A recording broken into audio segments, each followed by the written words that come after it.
Hi, this is Deacon John Wilson, Education Enrichment Director for West Angeles Church, where Pastor Charles E. Blake is my pastor. I um I think it's necessary for me, based on what I'm seeing in my social media and comments, to review with you the portions of the so-called Big Beautiful Bill that will affect education in the near future. Because there are some, of course, mistruths being said on the air about its effect, and it's not true. I already have parents that are nervous beyond control who have rising seniors, and that's because of the media. But unfortunately, here in America right now, we have a media that has narratives and agendas. And that's true on the both sides, the far right, or just the right, let's just say, and the left.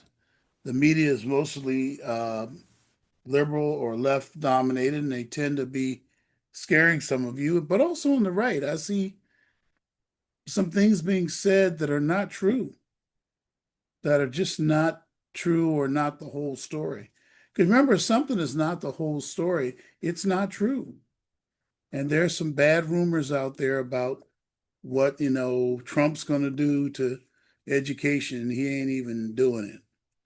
These are great, most of these are improvements. And I'm going to tell you some of these improvements and by going over everything he's going to do or his administration. Well, he ain't doing it, it's his administration, and what it means to you. I keep hearing things like they're taking away Pell Grants and you won't be able to get a loan for school, and with the financial aid, schools will take it out of financial aid. And one thing I won't cover today is what the effect of cuts in the administration will be on schools, because it's far more complicated, but basically it's not going to affect financial aid unless it's a couple of the schools that are under a lot of pressure from the administration, namely Harvard. Columbia probably is not as bad now. They won't be in financial trouble, but Harvard certainly will be in financial trouble. They've already started laying off staff, so I would think it will affect their financial aid awards. But colleges are going to be in a tough position within 2 or 3 years, as you'll see from these changes that are going to be made. Now, what I have done, parents, is that I have gone and looked at this big, beautiful bill for you and looked at the education and Pell Grant provision, the educational portions of it, which are in two parts: the loans for college and the Pell Grants. It's too much to cover in one video. So I'm going to be doing a series of videos, two on the loans, and then two on, maybe three on loans, and two on the Pell Grant. You need to listen to all these. This is just my introductory video, okay? And in this video, I'm going to cover just a couple of the loan changes in just a moment. But you really need to like and subscribe so when I drop a video, you'll see it and go through these. I'm going to cover this also in my meeting with the class of 2026 parents, which are rising 12th graders. I'm going to have that meeting very shortly. Look in the description block below and RSVP for that meeting, and I'll go over these very carefully. You'll see it doesn't affect the current year that much, but it may affect your planning on which school you pick and how you pick. It might, you know. I've always been a proponent of affordable college and not going for just the name of the schools. Because listen, parents, most of you worked very hard and you are entitled to a great retirement. And your students' financial aid or scholarships are based on their academic performance. They get the school they earn and want, not the one just they want. I'm not a person that believes it's realistic to even think of that students get the school of their choice. It's far too complicated to look at it that way. It really is. It's way too complicated. All right, let's take a look at some of these changes. I have the text that I'll be going over with you of the changes. I'll provide that also in the link below to my drive so you can read those. I'll also include a link to the entire big, beautiful bill. Really, it's not called big. Well, it's really called HR 1, House of Representatives Bill number 1, where it originated. So I think I'll refer to it as HR 1 from here forward. I just want to bring your attention to which bill it is. It is the so-called Big Beautiful Bill. All right, let's go over that right now. Okay, so subtitle B of this bill. Bill is about 890 pages. The pages are short though, but it is 890. So we won't go through the whole bill, but there's a place called loan limits, which is referring to college loans. And you can read along with me. I'm going to react to each paragraph and explain it to you. This subtitle makes various changes to federal student loans. All right, now federal student loans, I should probably define them. By the way, I apologize for any noise you hear in the background. It's July 4th and I'm doing this video, and folks are blowing off some pretty loud fireworks, but I think my mic can handle it. It's a directional mic. We'll see how it goes. Section 311, 30,011, 30011. This section terminates. So whenever you see terminated something in the ability of undergraduate students to receive subsidized loans, the key word is subsidized, parents, and terminates the ability of grad school or professional school students to receive direct plus loans. Let me explain that. Students get direct student loans. The first year, they can get $3,500 in loan plus $2,000 in subsidized loan, $3,500, which means that they don't have to pay taxes on the $3,500. But the $2,000 they get, they've always paid taxes, paid interest. Okay. Then the second year, they can do a little more.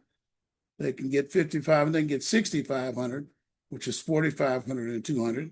And then the last 3 years, they can get $7,500 in direct student loan. A lot of you think, well, I don't want my students to have loans. I don't want to go into it a lot tonight, but they probably will, because you're not going to want to write a check for it.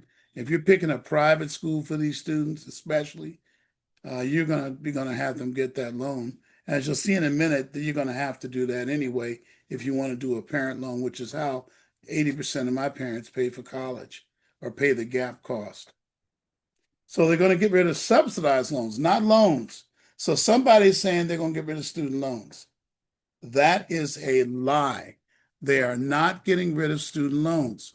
You can see the wording right here. It's the loans where the interest is paid while the student's in college. That's subsidized. So all the loans will be unsubsidized beginning in July 1st, 2026. So that means the students that go to school in fall of 26, which is your students, will receive direct student loans that will not be subsidized while they're in college. This will add probably another $1,000 to $2,000 to their loans before they leave school, unless they start paying on their loans while they're in college. They can pay a small amount per month on their loans while they're in college. I'll talk about that another time. But they're getting rid of subsidized loans, but unsubsidized loans will still be offered to students. Do not believe it when they say loans are going away. If somebody reading it doesn't understand it like I do, I understand there's two kinds of loans. And then parents, your parent loan is still okay. You see, the undergraduate parent loan is fine. It's students that are getting graduate degrees, right? It's going to be very difficult to receive direct loans, federal loans. Now, I suspect there will still be private loan providers. Students will go and get those private loans, but there'll be a way higher interest. I mean, interest is pretty high on the federal loans now, but they're going to start getting loans from private people. I would expect after July 1st, banks and things like that. But I think it's going to make a lot of students think twice about right away going for the master's degree. And I've always said that they shouldn't do that. I'll do a separate video on that later once I finish these for undergraduate parents. It does have an exception, which basically right here, here's the exception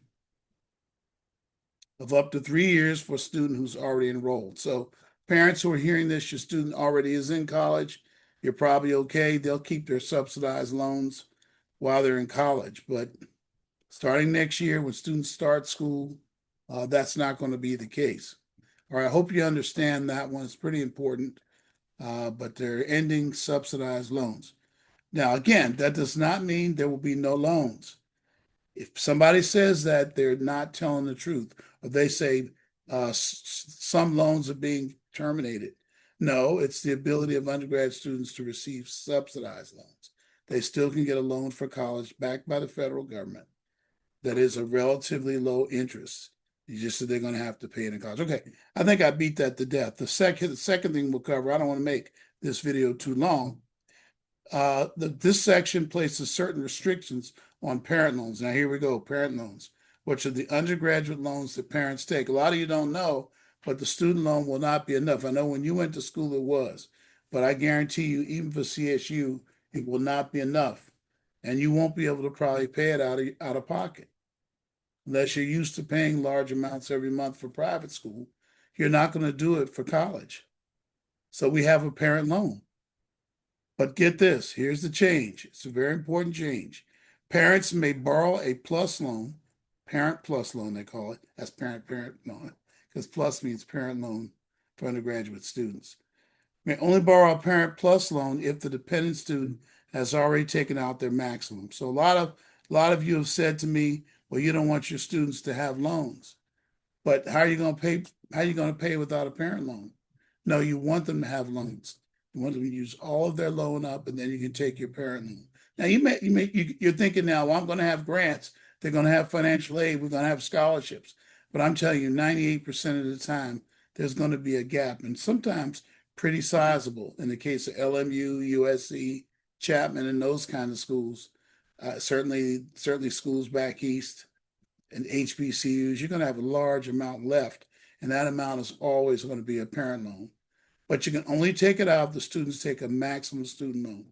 Now, in case you all don't know, a lot of parents will tell me they don't want their students to have loans because they had loans and they didn't like it.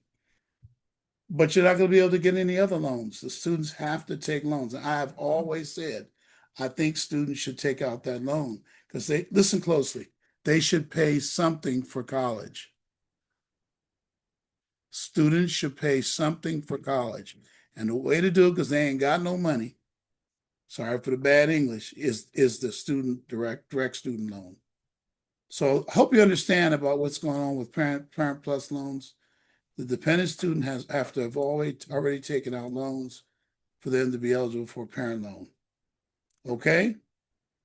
Here's a final significant change: the aggregate and new loan total. So for the student, this section sets an overall total lifetime borrowing limit of $200,000 for any single borrower.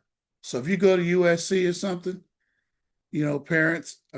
students, you take out a direct student loan of about 30,000 in loans, you have 170,000 left for your master's degree, and sometimes that isn't enough. The rest of it's going to have to be paid by cash. This is where colleges are going to have to look at their costs. They may go to more online classes.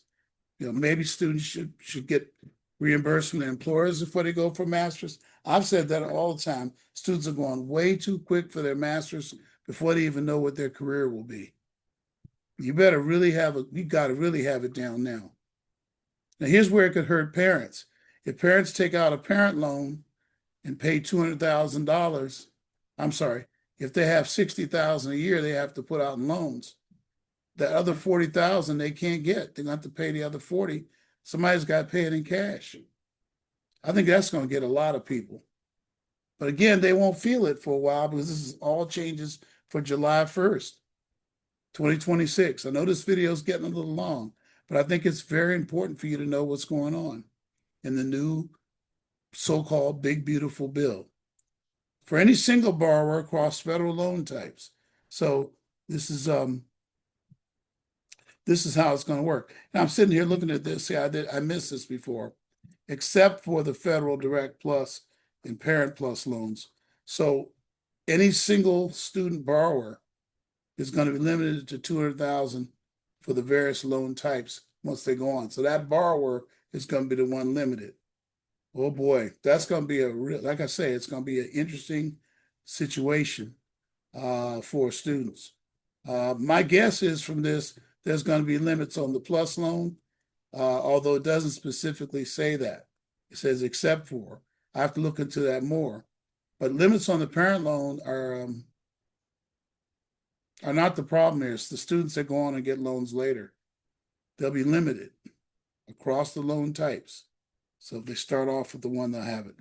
And there's some other provisions about repayment, but I'll cover that in the next part here. I think that's enough for one video.